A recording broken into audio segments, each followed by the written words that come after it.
Good evening. By now you know the meaning of good evening, good morning, right? Good evening. Nimo dele, sen dele, nyeme konya dele, nyezin tao du dele, kunjo sumji tashi sho. There's a very famous verse of auspiciousness, where it is said that may you have well-being in the day, may you have well-being in the night, may you have well-being during the midday, may you have well-being throughout the day and the night. Right? So that means that well-being that we all aspire, that happiness that we all aspire, we cannot get it from someone else, but we need to cultivate it by our own mental attitude, maintaining the correct mental perspective. And in order to develop that mental attitude, you need to physically, verbally, mentally engage in positive deeds, which is really called practice of morality. And once you have that practice of morality, you can concentrate. When your mind is not disturbed, you can concentrate. So we have been discussing about the Eight Worldly Dharmas, which are really distractions and obstructions to developing one-pointed mind. Both in war and in peace, concentration is the source of success. Both in war and in peace, or any activity that you do, if you concentrate, even within a short time, you can achieve many great things. If you don't concentrate, you do the same thing again and again and again and again. There's really no progress, no development, right? And that concentration is possible if you enjoy what you are doing, if you reluctantly engage in something.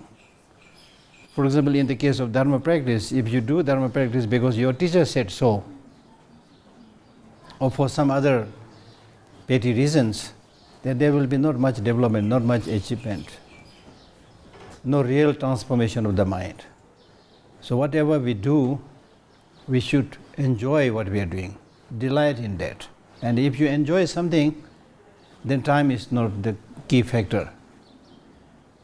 If you don't enjoy something, even if it is 1 hour, that 1 hour will look like a year. You see, you keep on watching your watch, it looks like the minutes and seconds, even seconds are not like moving. When you are happy, for example, when you are holidaying or having a picnic, you have no idea how the time flies. So this is all dependent upon right mental attitude, enjoying, not in a pleasure-seeking sense, but really developing that delight. As I said yesterday, we can develop that delightfulness, we can develop that happiness by recognizing many good things that we have. 2 eyes intact, 2 hands intact, as I said, 2 legs intact, really amazing, right? Right? So enjoy, be happy, and with that happy state of mind, you can do many practices. So although we described the Eight Worldly Dharmas a little bit, but while I was thinking about giving this talk on Eight Worldly Dharmas, I started reading the 8th chapter from Bodhicharyavatara, concentration, which was basically how to remove those distractions. So today we'll read that text. Okay?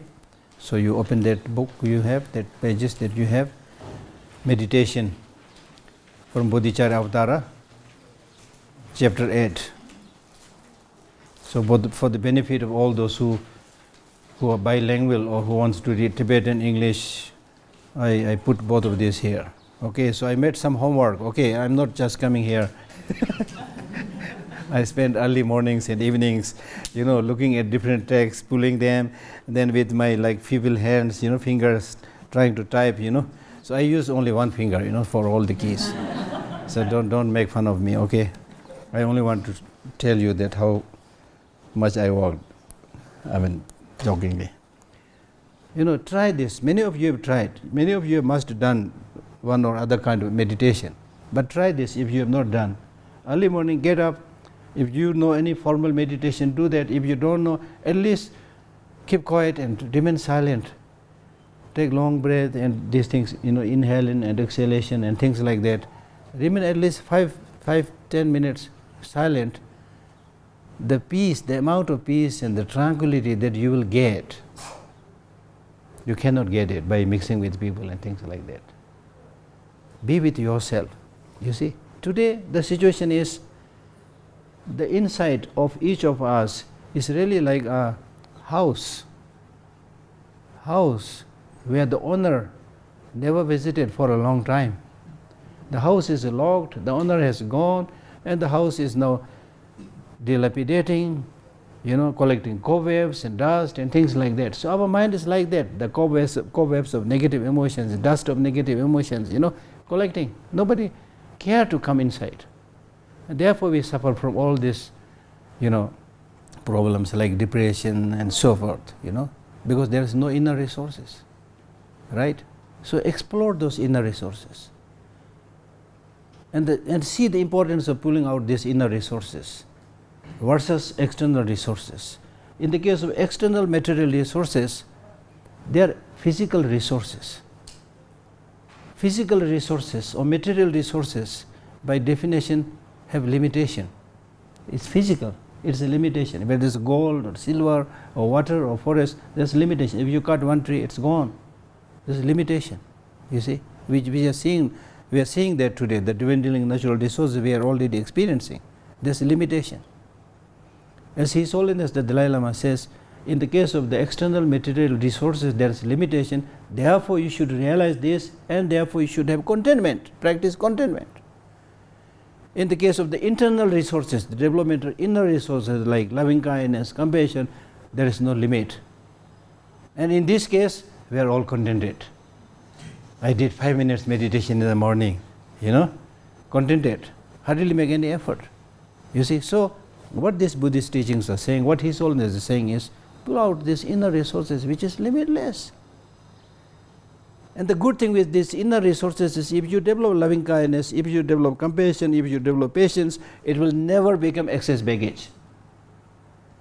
The external material resources, we all know this. Whenever we travel at the airport, they will say, Madam, sorry, excess baggage, you have to pay for that. In India, most of the airlines these days allow only 15 kilos to carry. If you carry more, excess baggage, you will be punished for that, you will be charged for that.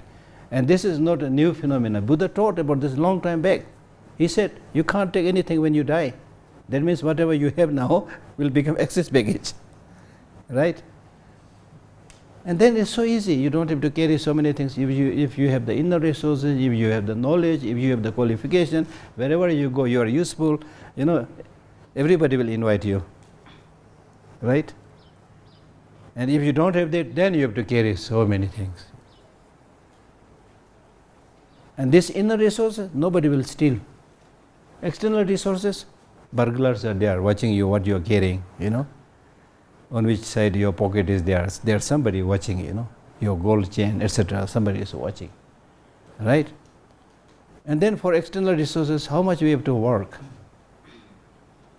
The work which is normally dependent upon others' mercy, unfortunately, right?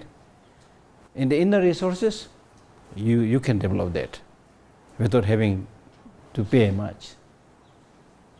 At the most, if you attend a teaching, you may give like a little bit of donation, things like that. But otherwise, you can get all these resources free, right? So with this kind of recognition, we should develop these inner resources, right? So for that, we need all these practices: patience, learning, remaining in solitude, making effort, and then depending upon. Once in the forest, you don't live like a tiger and lion. What is the purpose of being in solitude? The purpose of being in solitude is to meditate. And meditate on what? Meditate on those. First of all, to do that meditation, you should find out those negative emotions. You have many negative emotions. All of us have many negative emotions. But out of these many negative emotions, find out those negative emotions which is really bothering you, which has a predominant presence. But for example, if you are very, very hot-tempered person and you got already many problems, then deal with that first, because that is really going to harm you and your family and so forth. So try to deal with that, reduce your anger, reduce your hatred. So therefore here it says, having gone into the solitude in the forest, meditate on ugliness. Meaning, if you are somebody who is having lot of attachment, right, lot of attachment, then meditate on the ugliness of that object. Like for example, Mercedes car. Wow, you have to pay so much money. Mercedes car, very fancy. You are dying to have that. You work like a donkey to get that. You do the window shopping first so many times because you don't have the money. Then you work like a donkey, collect money and money. Then after that, finally you have this BMW car. So imagine how much work you have to do just to get that, because of this excessive obsession and attachment with that object, thinking that BMW is the thing. Right? So therefore, depending upon which of the negative emotions has a predominant presence in you, you should develop that, the counter forces for that. Right? Now, what is the fault of getting distracted? The fault of mental distraction is, when we talk about concentration, we are talking about concentration for the benefit of sentient beings. Now, if you are unable to concentrate, then you are distracted from helping other sentient beings. That's the fault. If you are distracted, then forget about developing higher qualities. You will not be able to develop even small worldly concentrations. There is a Tibetan saying which says, "Khap chenyi tsimbu meyungs." A needle with 2 points is not useful in sewing cloth. Right? 2 points, how can you stitch your cloth? So similarly, when your mind is not only 2, 3, 4, 5 like this, you won't be able to achieve anything. I always give this example of laser beam. When the rays of the laser beam are concentrated and focused, it can cut through steel. But when the rays of the laser beam are scattered, it doesn't have that power to cut through steel. There are many examples like that in the physical world also. There are many examples like that. Okay? So if you get distracted, how can you achieve enlightenment for the benefit of all sentient beings? So therefore you make a decision, determination, thinking that my project, my purpose is to benefit all sentient beings. Therefore, I must not get distracted. Big project. I think I told you the story of a Tibetan teacher who asked his students, "Are you practicing dharma?" I said, "Already, right?" And he said, "Yes, yes." Then the teacher said, "Don't tell me lie. In the night you are sleeping, in the day you are distracted, so when do you find time to do dharma practice?" Honestly speaking, we are very, very distracted to so many things. And today this kind of distraction is encouraged by calling it multitasking. Multitasking, do this, do that, so many things. Then the people encourage that this is a good thing. And the result is a clear indication that it's not good thing is many people in general, especially many people are today suffering from attention deficiency. Attention deficiency.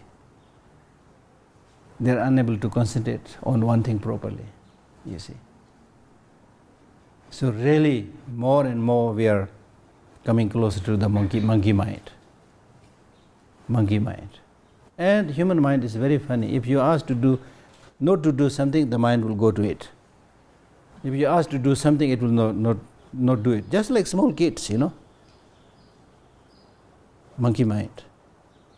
Right? There is a story of a great Indian teacher who wanted to do meditation and was looking for a great teacher. Then somebody said, "There is a really great meditator in Tibet."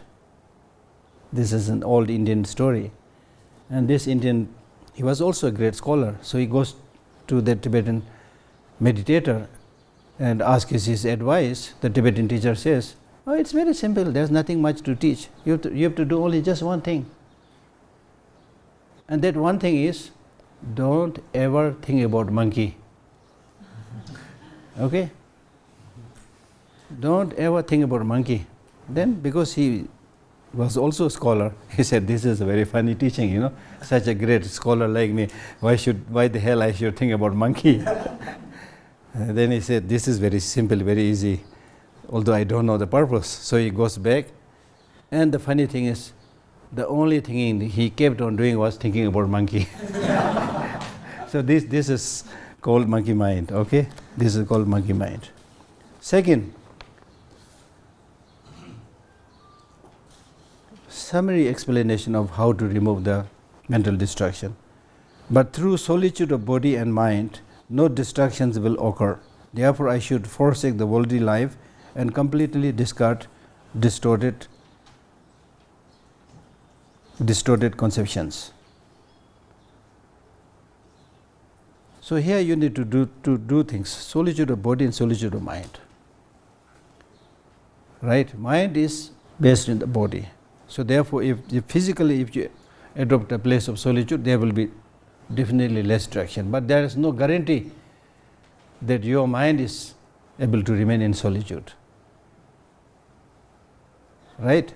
Mind being non-physical, even if you are physically isolated, but the mind may be thinking everything that you have seen in the past. Once I met an American nun. She told me, "Geshe, before I meditated, I was a nice person. After I meditated, I become a bad person."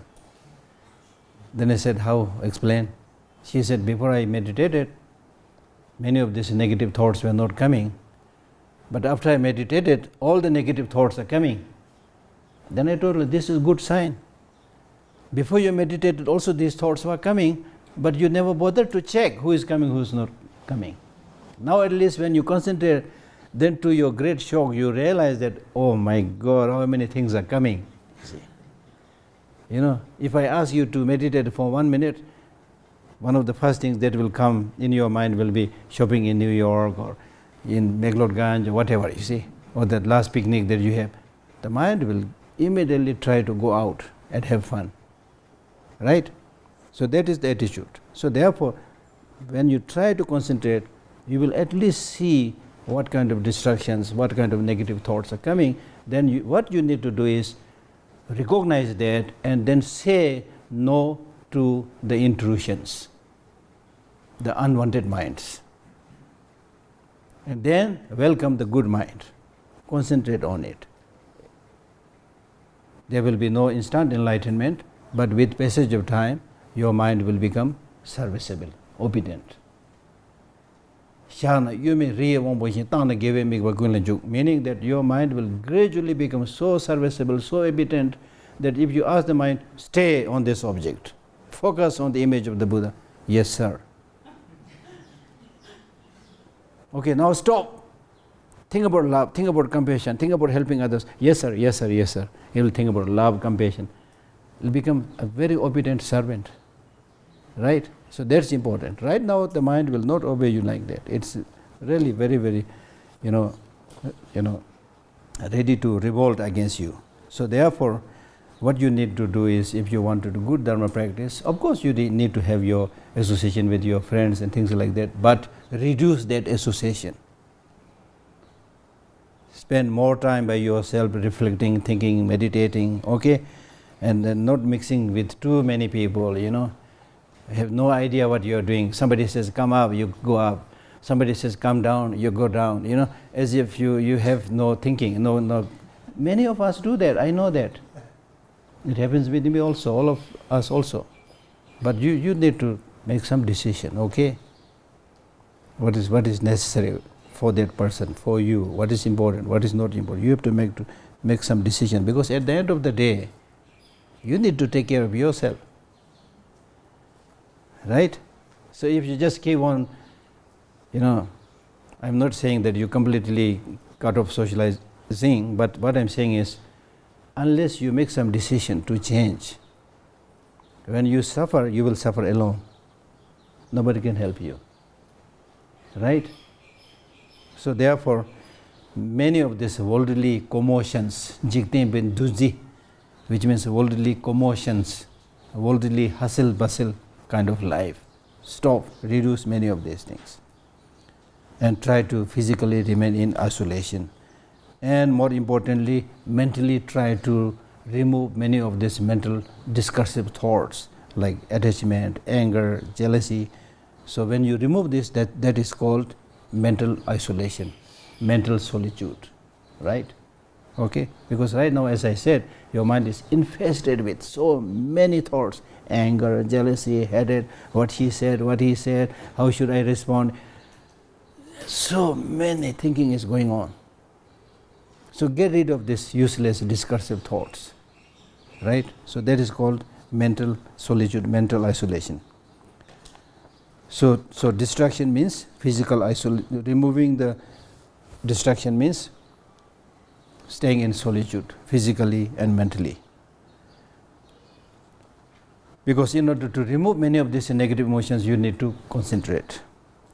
In order to concentrate, you need to remove the obstructive distractions.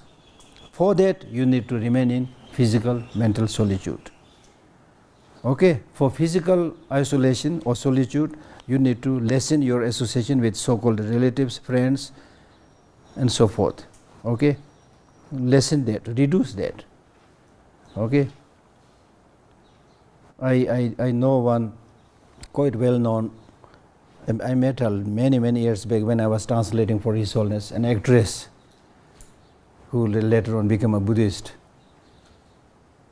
And then she told me that, Geshe, I can't believe how much time I have now. Because before she was an actress and all this, so many, socializing and, partying and all those things were there. So she was always busy.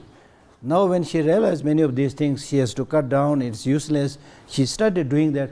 Then she said, I'm amazed that I have so much time. You see? So get those time for study, for reflection, for meditation, for planning, for doing good things for others, or even completing your immediate project or whatever, You need to stay and think, a little bit. And then you can do many things easily. So that is what the text is saying. Okay? So give up all the discursive thoughts like hatred, attachment and so forth.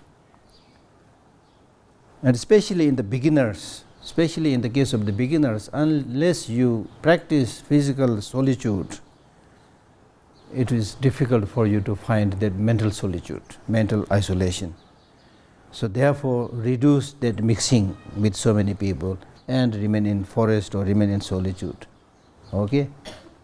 Because if you continue to associate with other people without properly planning and thinking, then you will end up getting entrapped in the samsara continuously, forever. Okay? So therefore, be careful. Be careful. So I play with this word, usual saying, when you meet your friends and then you separate, then say, bye, take care, right? This is what Buddha taught. Bye, take care. Nobody says, bye, I'll take care of you. Have you heard anybody saying that? Normally people say, bye, take care. That's exactly what the Buddha said. The Buddha said, self is the protector of the self, no one is protector. Similarly, he said, self is the enemy of the self, no one is enemy. We are very good in pointing towards others. He is the problem, she is the problem. Otherwise my life should be in heaven, things like that, you see. She may have contributed a little bit, but the man, criminal, or somebody who is really responsible is nobody else, yourself. Right? We become vulnerable to what people say because we are accepting those things. We are accepting those things. We are a part of the deal. Right? It's very easy to complain to the business people, oh, they are producing all this packaged food, useless food, polluting environment. But we are colluding with them. Who are those who are buying all those things that is coming in the market? Without thinking properly, we are just, whatever is coming in the market, we are buying everything. Yes, I have long story to tell about this. Anyway, we have no time, right? So therefore, bye, take care. Bye, take care. Nobody says, bye, I'll take care of you, okay? Then the third, from here it starts explaining the points a little bit in a more detailed way.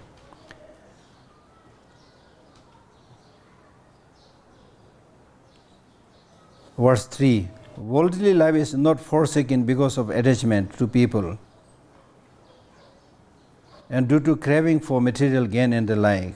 Therefore, I should entirely forsake these things, for this is the way in which the wise behave. So that means the problem we are having is because we have attachment, we are not able to forsake it. Because we have attachment. If you take the example of today's way of life, as I already mentioned, everybody is more or less running, especially in those countries which is called the most developed countries. You go to these most developed countries, they do the greatest running.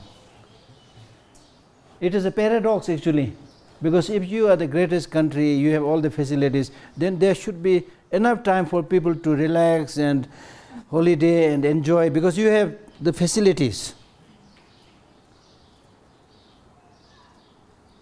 In this context, I was reading one Buddhist teaching where it says, Mingla Tunjin Seryan Chojole Nyambar Cheba Duji Yamui, by great teacher Kongtang Temridame, where he says, Mingla Tunjin Seryan. Even if it is something which has the name facility, but if it is distracting you from the pure dharma practice, then it is not facility, but it is an invitation sent to you by the evil force. Mingla Tunjin Seryan Chojole Nyambar Cheba Duji Yamos, Shaw Sigurse Dugi. Invitation. So many of these so-called marvels that we see are invitations sent by evil forces to get you stuck there. You remember that occasion when the Buddha was about to get enlightened. The two most, almost like powerful thing that tried to distract his attention was, one was the Mara evil forces, bearing, weapons and things like that, symbolizing hatred, anger. So we destroy ourselves through hatred and anger. They could not distract Buddha by the hatred and anger. Then the next was beautiful damsels dancing, singing, symbolizing attachment. Buddha did not get distracted, but we get distracted with the both, especially attachment in the ordinary worldly sense. Okay? So therefore, it's because of attachment, it's because of your craving for material gain, etc., that because of that craving, you are unable to give up this world, attachment. So therefore, give up this world. Give up this world means not throwing it from the window, but removing that attachment, removing that craving and that grasping. So if you do that, you are a real scholar. You are a really wise person. So if you read many of these Buddhist texts, they will say that if you remove negative emotions, if you reduce negative emotions, then you are really intelligent. Never ever you will find a line in the Buddhist text saying that if you are able to make this much money, you are really great, you are really intelligent. They never say things like that, you see. Right? Because at the end of the day, what will help you is this inner resources, not the external resources. Okay? Now the most powerful antidotes are calm abiding and special insight, shamat and vipassana. Okay? Shamat means one-pointed meditation basically. Shamat. And then vipassana means wisdom, understanding, emptiness. So basically it means one-pointed concentration and analytical mind.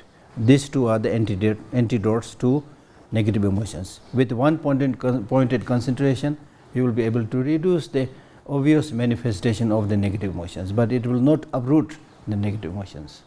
With wisdom, you will be able to destroy completely the negative emotions. So these two are the antidotes. So these two must go together. That's what is explained in the next verse. Having understood the disturbing conceptions are completely overcome by superior insight, that means wisdom, but with the help of calm abiding, concentration. These two must go together. First of all, I should search for calm abiding. This is achieved through the genuine joy of this unattached to worldly life. So for developing wisdom, you need one-pointed meditation, calm abiding. For that, you need to remove the distractions to the worldly life. Now, how would you remove that distraction or attachment to the worldly things? So the text now talks about how to remove that attachment to sentient beings. Now, when we talk about the world, there are basically two things: the internal world, which is the sentient beings, then the external world in the form of material facilities, right? So how would you remove that attachment to other people, other sentient beings?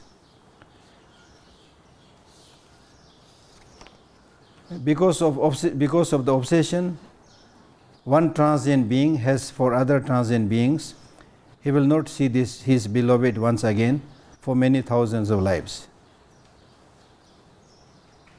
So he's talking about the reality. The reality is, why should somebody who is impermanent will develop attachment to another that is impermanent?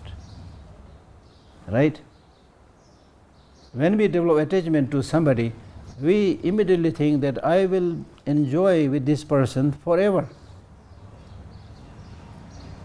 That's how we make the relationship. So he's saying, no, number one, the person you have attachment is impermanent. You are also impermanent. And because of this, it is wrong to think that you will live happily with this person for a long, long time.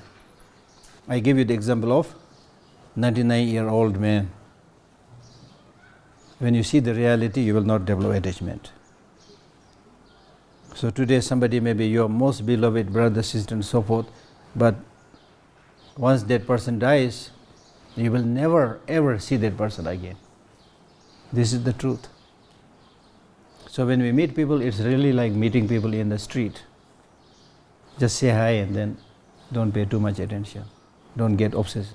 Imagine if I go to Meghalowganj street, then whoever I meet, oh, I want to talk to you, and get obsessed with everybody, doesn't make any sense.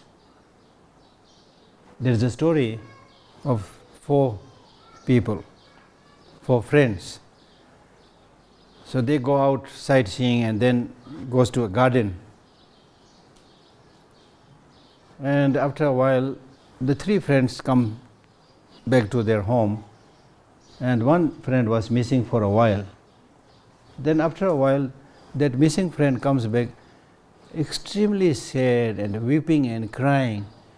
Then the other friend said, what happened? He said, oh, in the garden I saw a beautiful woman. I fell in love with this beautiful woman, Then suddenly she disappeared. She's no more here, Then these three friends said, I have never seen a stupid person like you. Because when they asked, from where this woman came from? No, I have no idea. From which country? No idea. Family background? No idea. How come that you develop that excessive attachment to such a person about which you have no idea? This is just a story. But honestly speaking, do we know the reality of everybody? In our ordinary case, maybe you know the family, but that's not what he is asking. He is really asking about the reality of that person. That person is impermanent, transient, having no independent existence, things like that. Do you know about all these things? Without knowing that, how can you develop that excessive attachment? Instead, as I said, develop love, unconditional love. That makes perfect sense. But not attachment. Okay, it's not easy, but that's what we should try to do. Okay? So continuing with that verse, not seeing them, I am unhappy. When you love somebody, when you have especially attachment to somebody, when we don't see them, I am unhappy. you just keep on thinking about this. Even the sixth Dalai Lama, he in his book called Sixth Dalai Lama's Love Song, if you like, it's there in the library for sale, Hindi, Tibetan, English, all the versions are there. So there, because of a purpose, he led a different life, right? And even people nicknamed him by womanizer or woman chaser and things like that. So anyway, he wrote this. So recently, some years back, I saw a beautiful commentary on that written by a Tibetan somewhere. He explains that whole so-called love song is highest tantric practice, which is really, really possible. But that song, those poems, so beautiful, so easy to relate to your life, my life. So there he says, I keep on thinking about women, not about my teacher. And regarding his thinking about the women, my beloved girl, it comes into my mind so much. He said, if my mind goes to the teacher, if your mind goes to the teacher, similar in the way my mind goes to my beloved girlfriend, there's no doubt about my getting enlightened in one lifetime very easily. The other day I was reading a text, Buddhist text, which it says, even if you spend, I don't know the percentage, like 15-20 percentage of what you normally do, the worldly related things, instead of that, if you spend 15-20 percentage of that way of life, truth, dharma practice, you will very soon get enlightened. Meaning that we are not dedicating any of that time for serious practice, right? So therefore, these are very good teachings. Not seeing them, I am unhappy.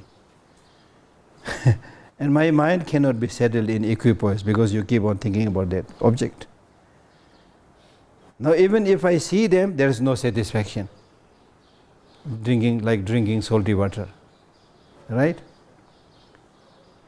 And of course, even if you're together, and again the problem is bigger than this. The problem is when you're not together, you want that person to be with you. When you're together, most probably you will be fighting, So, and as before, I am tormented by craving. So at the end of the day, it's craving which will torment you, right? So therefore, with this kind of mental negative emotions, mental distractions, there will be suffering in this life, in the future life. Your mind will be disturbed, agitated, and your mind will be totally distracted. And more importantly, with this kind of negative emotions and distractions, you will end up not practicing all those practices which leads to liberation, nirvana. Verse number 7. Through being attached to living beings, I am completely obscured from the perfect reality. My disillusion with cycle existence perishes, and in the end I am tortured by sorrow. Meaning that if you continuously develop this excessive attachment to sentient beings, call them friends, relatives, or whatever, attachment, I am not saying loving kindness, attachment, then your mind will be obscured from seeing the reality of emptiness, of impermanence, of suffering and so forth. Your mind will not be able to think about that. And not only that, then you will not fed up with the samsaric life. You will enjoy samsaric life. And you will start thinking samsara is great. So long as you don't have that disillusionment, so long as you are unable to see the limitation of the present world, it is impossible for you to develop this appreciation of nirvana. As Aryadeva says in his 400 verses,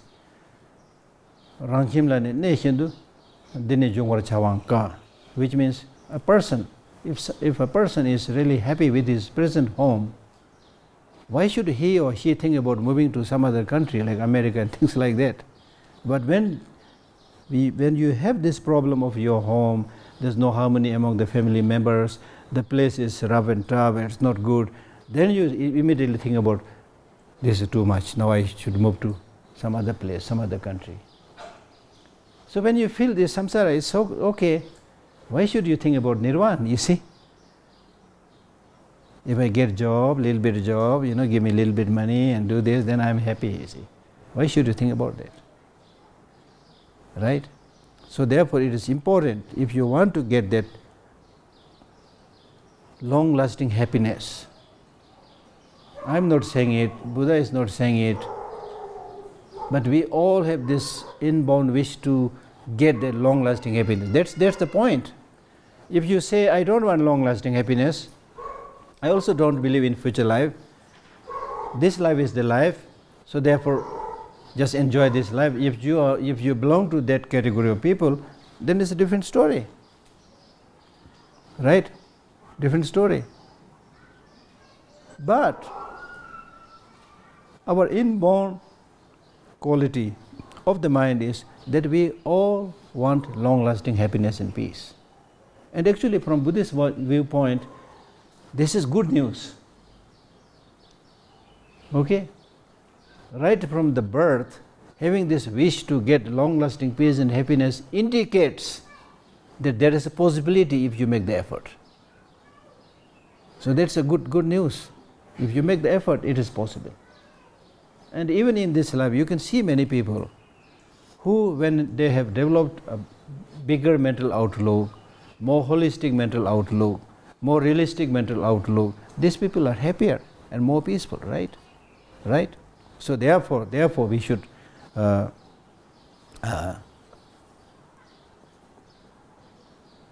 see if you really want long-lasting happiness, then it is imperative that we should see the limitations, disillusionment that is there in the samsara.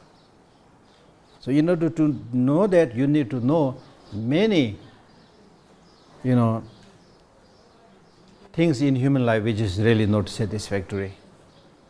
That's why in Buddhism we talk about suffering of change, conditioned suffering. Right now we have little bit understanding of suffering only. Conditioned suffering we don't have no idea. Even suffering of change we don't have much idea. Right? So suffering of change means, like for this class is from 5:30 to 6, right? No, sorry, 5 to 6:30. 5 to 6:30. So you have mentally decided to sit here 5 to 6:30. But if I continue to give the teaching by saying human life is so precious, it will be difficult to get the time again, so let us sit, please sit, I will give you more teaching. If I continue to talking beyond 6:30, I plan to teach until 9 p.m. Forget about your or my being able to stay until 9 p.m. When my time crosses a little bit, 6:30, you will start fidgeting. 100% sure. One, because the original kind of happiness that you experienced by sitting down, if you have been standing outside, then being able to sit is happiness. Then your mind also has some preparedness to come to this teaching, so you are enjoying it. So you thought this is happiness. Yes, this is a kind of happiness, but not the real happiness, not the long-lasting happiness, because very soon it will change into suffering. If I keep on talking and you need to keep on sitting, it will change into suffering. Then backache, knee pain, and all those things will come, suffering of change. So what this is saying is, the friendship that we have, the food we eat, everything after a certain time will give problem. Any student of economics know the word law of marginal utility. You see, you eat one bread, good, two bread, okay, third, 3, 4, 5, then you start vomiting, So this is called, there's no certainty in terms of relation, the things that you enjoy. There's no certainty that they will give you long-lasting happiness. And this is because basically something is wrong. That means conditioned suffering. Our psychophysical state is conditioned in such a way that we are prone to such sufferings. Okay? Verse number 8. By thinking only of them, this life will pass without any meaning. Do something that's meaningful. That is what he's saying. Instead, if you keep on thinking about that impermanent sentient beings and keep on developing attachment, this life will pass without any meaning. Like for example, in this particular gathering, at an average we have already spent maybe 30 years already. So if we are lucky and live another 60, 70 years, that's all. Right? And then in the next 60, 50 years, again as that great teacher said, half of it you will spend sleeping, right? Then eating, washing clothes, things like so many things you need to do. So where is the time to do dharma practice? You need to find the time to do dharma practice. Once His Holiness was giving teaching to a group of people from France. I was then not translator, I was just attending the teaching. A French woman asked the question, His Holiness, your teaching is very important, but in the West we have no time to do dharma practice. So what should we do? Then His Holiness said, whether you want to do dharma practice or not, it is your choice, nobody is forcing you. So first I thought, His Holiness, you are a little bit blunt today. But he was not blunt, he was really saying that whether you want to do dharma practice or not, it is your choice, meaning when you choose something, you should find time. People who practice music, they find time. People who play football, they find time because they like it. So whenever they find a small space, they are kicking, hitting the ball. I've seen many people like that. But when it comes to dharma practice, you are saying, I have no time. Basically you are saying, honestly speaking, I am not very interested. You see? Right? So what I am saying is, dharma practice should not be taken so lightly, because it's the most important thing. Most important thing.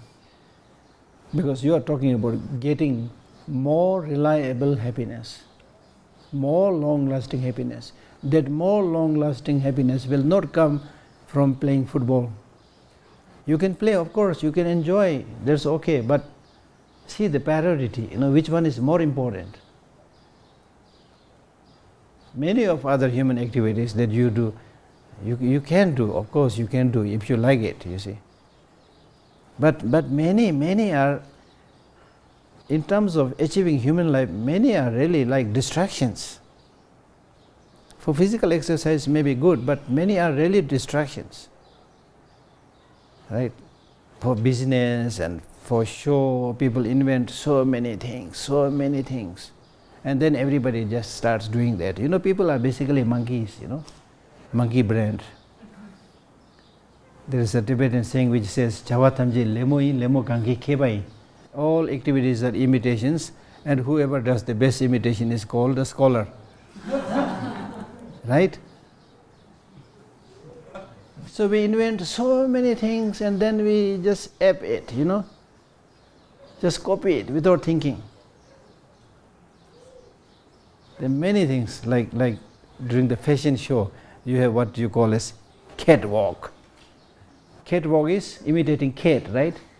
If you are able to walk like a cat, it's a great thing. Huh? If you are able to swim like a fish, it's a great thing. Huh? It's wonderful. You can do, of course, you can show your talent. I'm not saying you can't do, but that is not an area where you can show your expertise. That's what I'm saying. It's wonderful. There is a person who won how many gold medals in swimming in Beijing Olympics. I forgot his name. Huh? Michael? Somebody, yeah? Must be him, Michael Tinzin or something. So it's wonderful, He's the world's #1 gold medalist in swimming and things like that. But I immediately wondered, yeah, he's the world's #1 in swimming, but can he compete fish? You see? The fish, they have been like day and night, they have been swimming, they are the real experts, So by imitating them, it's good, you are able to do certain things. I'm not against it, but what I'm saying is, this is not the area where human beings show their greatest excellence. The most important thing is that we have is human intelligence, the capacity to judge what is right and what is wrong, the capacity to analyze the long-term and short-term goals. This must be utilized to benefit many, many sentient beings. That's the most important thing. Then as a pastime, of course, if you like, you can do many of these things, So that's my point, okay? So by thinking only of them, this life will pass without any meaning. Furthermore, impermanent friends and relatives will even destroy the dharma, which leads to permanent liberation, you see. So you said you want permanent liberation, meaning you said you want permanent happiness, but now you are confused with temporary fleeting pleasures, and in this process you are losing this great opportunity to get that long-lasting happiness. I mean, think about Buddha. When he left his home, he left his wife with a sleeping child. During many of my talks, some people said, yeah, Buddha's teaching is very good, but one thing we are hesitant, we are not so sure. What? Leaving his wife and child in bag and going like that. So again, this is a worldly way of thinking, you see. Now you should see whether the Buddha was able to benefit his wife and children and his father and many more by staying with them or by moving out. You see? It's not that he doesn't have the love and compassion. One of the first things that he did after enlightenment was coming to see his father and wife and giving them teachings, not dragging them back into the quagmire of attachment, you see. Right? So therefore, the more you are able to develop these inner qualities for long-term purposes, the more you are able to benefit yourself and benefit many, many others. Right? Okay. If I behave, now I will quickly read, okay? If I behave in the same way as the childish, I shall certainly proceed to lower realms. And if I am led there by those unequal to the noble ones, what is the use of entrusting myself to the childish? Childish means ordinary people. Unenlightened, ordinary people are like children. So if you continue to live like that, you will become childish. And you will never be able to equal to the noble ones. You will be unequal to the noble ones. Meaning that you will go to negative state of existence. Okay? You will be taken to a lower realm. So therefore, what is the use of associating too much on these people who are, ordinary and worldly? Now, this is not to say that you should not have love, you should not have affection, you should have love, you should have compassion. But love and compassion does not mean that you get stuck with them, you tie your neck with them. It's not that question. Even a non-Buddhist thinker, he said, love is not how many times you touch each other. Love is not how many times you touch each other. Love is how many times you reach each other. It's not physically touching and hugging. It's really mentally caring, reaching out. You see the difference, you see. See the difference. Okay. Then he explains the nature of these childish people. One moment they are friends. In the next instant, they become enemies. People are so sensitive, you have to be very careful. Even with the slight usage of words, they get happy, they get angry, they get hurt, you see. Right? So understand that situation, develop more compassion, but not attachment. One moment they are friends. In the next instant, they become enemies. And becoming enemies is much easier than becoming friends. I'll tell you one example. How much we are stuck in negative emotions. If I have a friend who is my, as we say in English, hand and glove friend, which means very close friend, for the last 30 years. In Tibetan we say michik nyingchik, like one person. very close friend. But unfortunately, this morning during breakfast, we had a 5 minutes verbal fight. 5 minutes versus 30 years of friendship. Now look at this joke. We will remember this 5 minutes fight and will not remember their 30 years long friendship. Is this true or not true? Because of this 5 minutes fight, you will stop talking to each other. You will stop seeing each other. This is our tendency. So the desirable thing is, if something like that happens, you should have the courage to go back to that friend, hug that friend, cry and say, how come, what happened today between you and me? Whoever is wrong, don't talk about that. We have been like such a good friend for the last 30 years. This should not be destroyed by 5 minutes disagreement. You hug and cry, you will be able to maintain that friendship. But do we do that? If you do that, we will say, oh, he must have made a mistake because he is seeking forgiveness from. This is how we think, you see.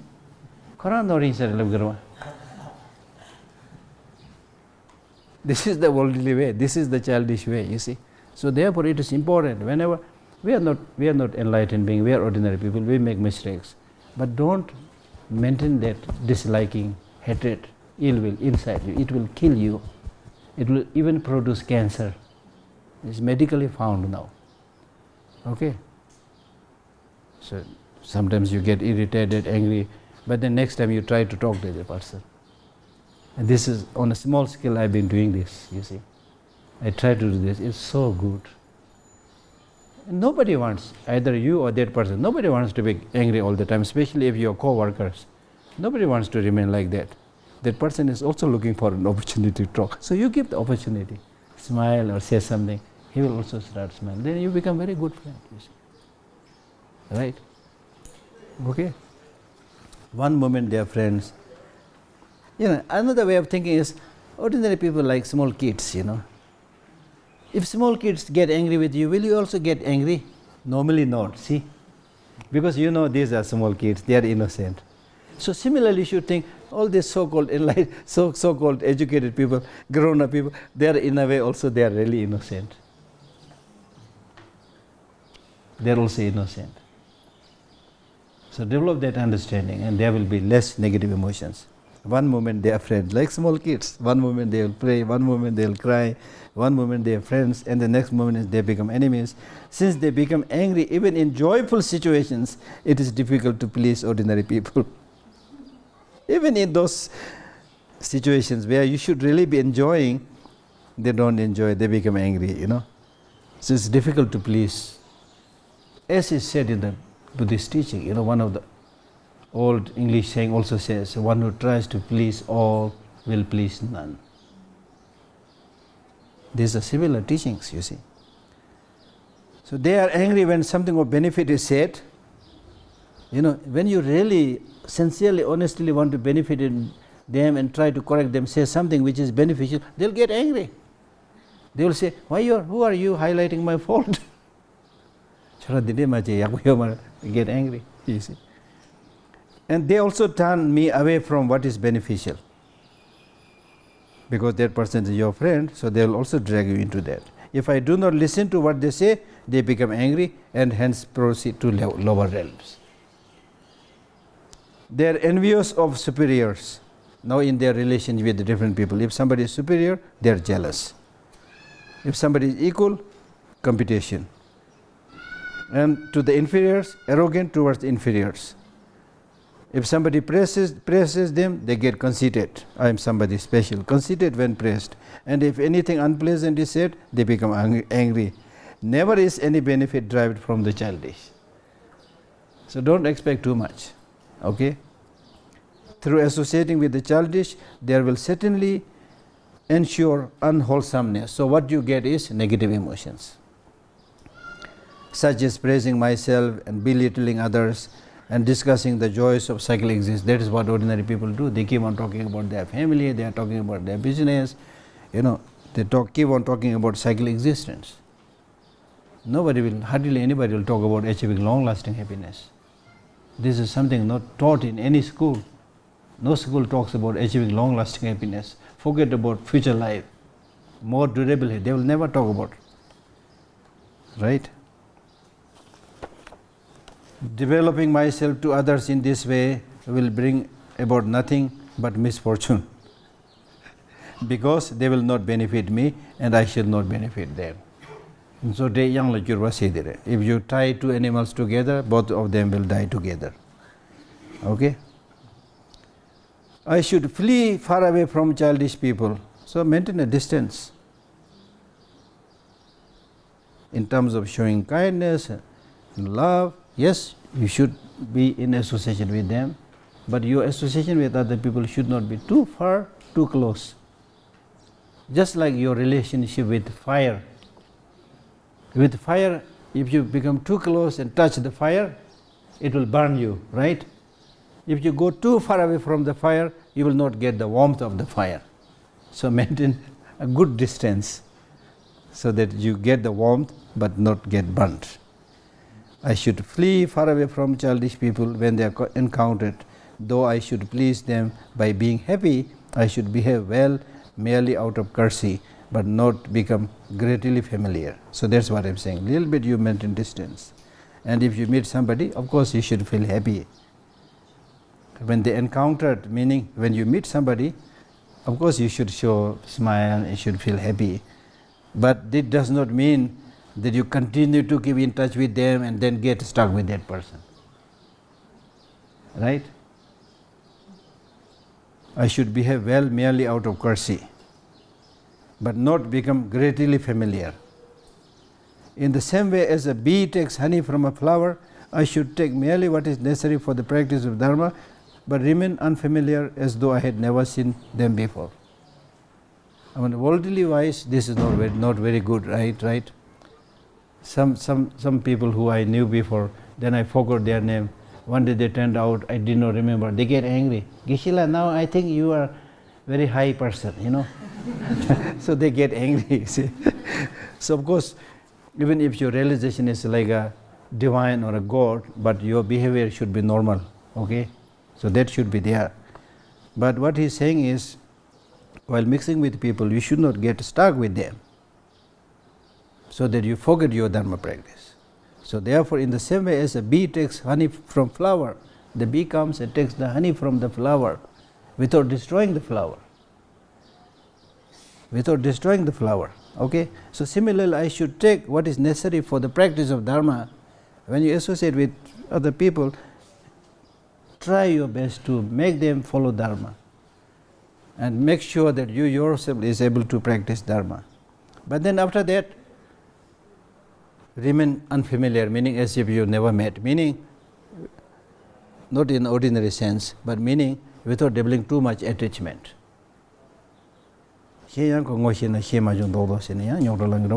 As though I had never seen them before.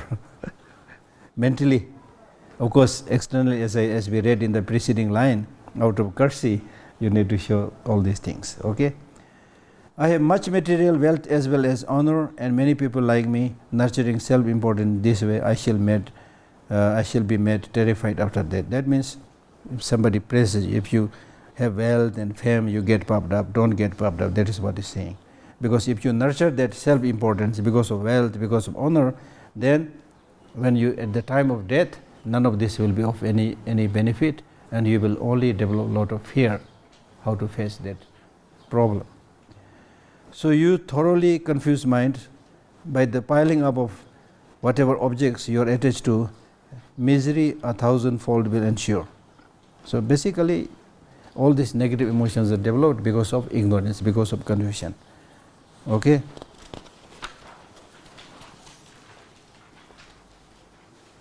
Because it is basically saying that to whatever object you are attached, you might get little bit pleasure from that attachment, but 100,000-fold sufferings will arise later on by getting stuck with those problems. Hence, the wise should not be attached, because fear is born from attachment. Fear is born from attachment. If you have no attachment, there will be no fear. If you have attachment, then there is fear of losing this person, losing this house, losing that name, losing that fame, and so forth. With a firm mind, understand well that it is the nature of these things to be discarded.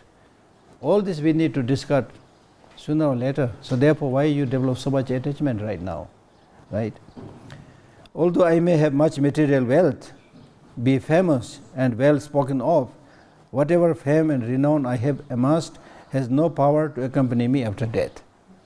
So these are useless in the long run. That's what he's saying. Not only in the long run, not only after death, in this life also, they are extra baggage. They'll create more problem than bring happiness. You see, as I give you the example of Lady Diana. I can give several examples, like some of the so-called ministers have some name, some fame, then day and night they are watched by police. So there is no personal freedom in the true sense of the term, you know. So that's very important. If there is, and then why should you pay too much attention to praises and, you know, when somebody says good things, somebody says bad things. If there is someone who despises me, what pleasure can I have in being praised?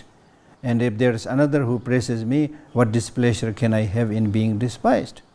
That meaning that there are people who say bad things about me. So therefore I should not be very happy when somebody praises me. When somebody praises you, don't feel too overjoyed, because there are others who are saying bad things about you. Okay? As I said, if there is a good news, bad news is waiting, like that.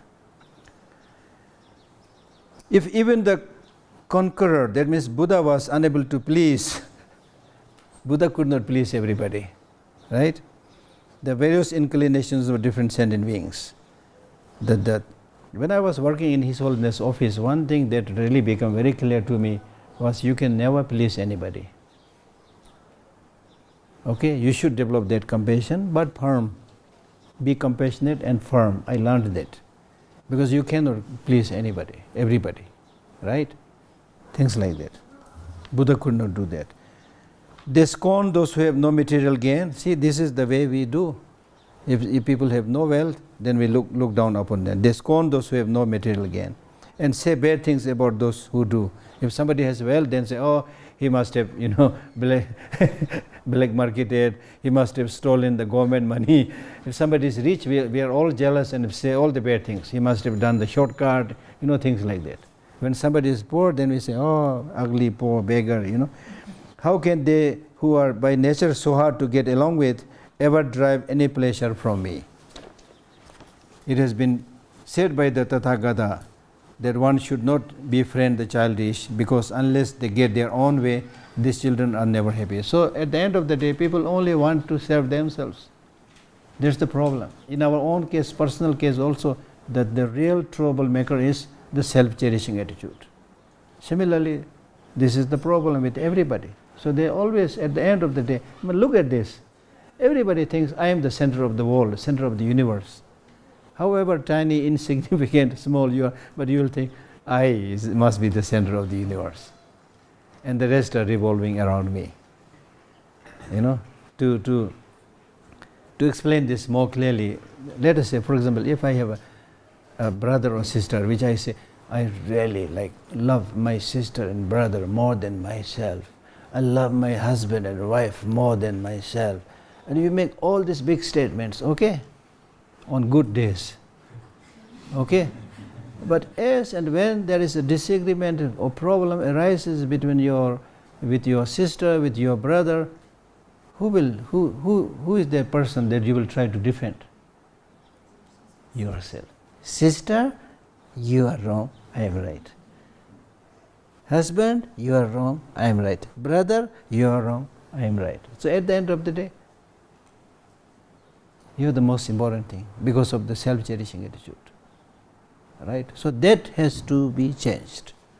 That should be replaced by bodhicitta. Others are more important. You see, others are more important, right? So therefore, instead of associating with these childish people, I should go to the forest or stay more in solitude to develop these inner qualities. So therefore, the next verse says, when shall I come to dwell in the forests? You know, somebody who really wants to practice is really dying to go into the forest, place of solitude. You know, you are fed up with all these many useless, relationships and things like that. When shall I come to dwell in forests? And living with whom? Amongst the deer, the birds and the trees. They say nothing unpleasant and are delightful to associate with. Birds, they are chirping, but they are not saying any bad thing about you. Tigers, even tigers and lions, you have to be a little bit careful, but they will not say anything bad about you, you see. Right? And the nature, most welcoming, things like that. Right? When dwelling in caves, in empty shrines and at the feet of trees, never look back, cultivate attachment.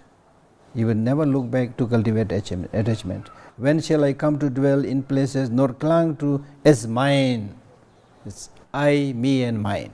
Scientifically it is found that people who make lot of self-references, I, me and mine, they are prone to all kind of illnesses including heart attack. People, most of us are like that. We make lot of self-references, I, me, mine, I, me, mine. This is source of all kind of illnesses including heart attack, because when you talk primarily about I, me and mine, you are talking about a very small thing.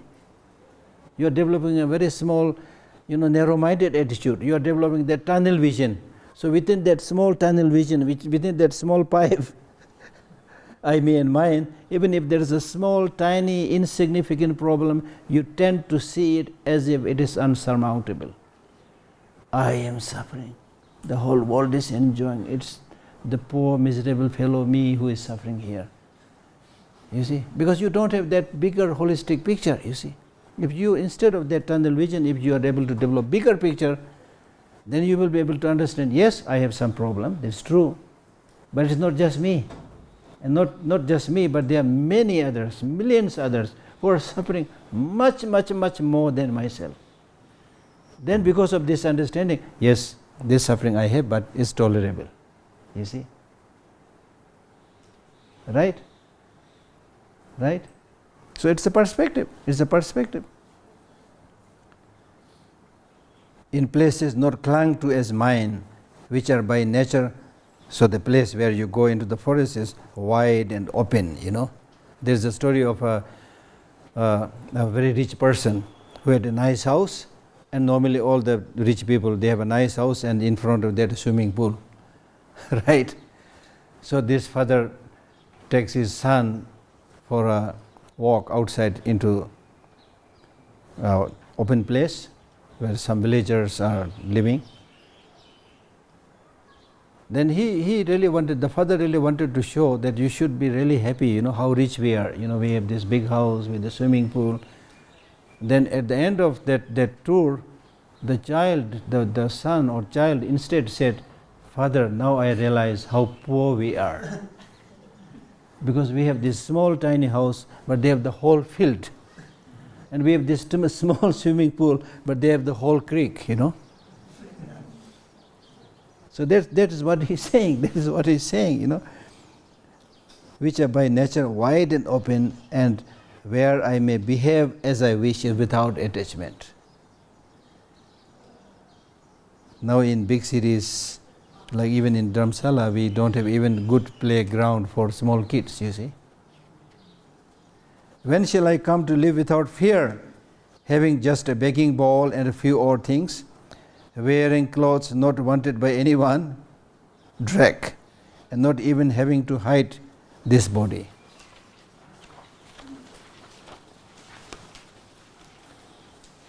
Now, not much time, I'll just read it. It's very easy to understand. But if you want to go deeper, then of course you need to study.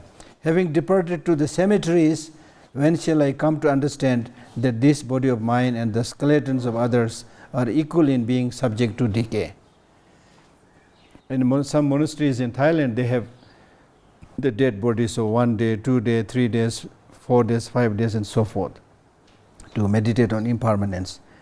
Then because of its odor, not even the foxes will come close to the body of mine, for this is what will become of it. So our body will become like that in the end. Although this body arose as one thing, the bones and flesh with which it was created will break up and separate. How much more so will friends and others? If even my body is separated in this way, then what is the need to talk about the separation of your friends and others. As birth I was born alone, at birth I was born alone, and at death too I shall die alone. As this pain cannot be shared by others, what use are obstacle making friends? But after reading this, don't keep on saying that you're my friend, you're obstacle, you go away. I'm not saying this, okay? So you should find out the fine line, okay? So in the name of practicing dharma, don't make mistakes. Okay, then you will become crazy. In the same way, as travelers on a highway leaves one place and reach another, likewise those traveling on the path of conditioned existence leave one birth and reach. So it's just like travelers seeing different people and then meeting, leaving them and meeting different people, until the time comes for this body to be supported by 4 pallbearers. That is when you are dead, when you are carried on that pallbearers by the pallbearers. While the worldly stand around stricken with grief, until then I shall retire to the forest. So before all these ugly things happen, I should start my practice. That's what he's saying. A similar expression in English is also there, which says, when I came into this world, I came crying, people welcomed me by clapping their hands. Therefore now I should live my life in such a way, when I die, I go smiling, people cry after me. I mean, these are all wisdoms, similar to this kind of teaching. Befriending no one and begrudging no one. My body will dwell alone in solitude. If I am already counted as a dead man, when I die, there will be no mourners. You see? Because your concern is, why should I unnecessarily make other people suffer after me? Right? I also know one great teacher who was one of the Gandhian throne holder. He developed a huge tumor here, huge tumor. But with his students and caretakers, he would never say, they told me, he would never say that I have pain. Because he's really meditating, thinking, why should I, make others suffer? But as soon as he reaches the hospital and does the consultation with the doctor, then he says, I have a lot of pain here. You see? Right? So as much as possible, don't make other people suffer unnecessarily. Right? And as there will be no one around to disturb me with their mourning, thus there will be no one to distract me from my recollection of the Buddha. Therefore I shall dwell alone, happy and contented with few difficulties, in very joyful and beautiful forests, pacifying all distractions. Having given up all other intentions, being motivated by only one thought, I shall strive to settle my minds in equipoise by means of calm abiding and to subdue it with superior insight. Both in this world and the next, desires give rise to great misfortune. In this life, killing, bondage and flaying, and in the next, the existence of the hells. So if you undertake such a practice, there will be a lot of benefit. And the most powerful practice is practice to reduce attachment, hatred and so forth is meditation on the wisdom, understanding the reality. So the result of such practice of wisdom is explained in the next verse, which says, what is there to gain or what is there to lose? Is it there in your text? Okay, what is there to gain, what is there to lose? With things that are empty of true existence in this way, meaning things are like rainbow. So what is there to gain, what is there to lose? Who is there to pay me respect and who is there to abuse me? From what are pleasure and pain derived? What is there to be happy or unhappy about? When I search for the ultimate nature, who is there to crave and what is there to crave for? Upon analysis, the world of living beings is found to have no true existence. They are like a dream. Therefore, who can die here? What is there to come and what has been? Who are friends and who are relatives? O you who are investigating reality, please recognize, as I have done, that all is just like space.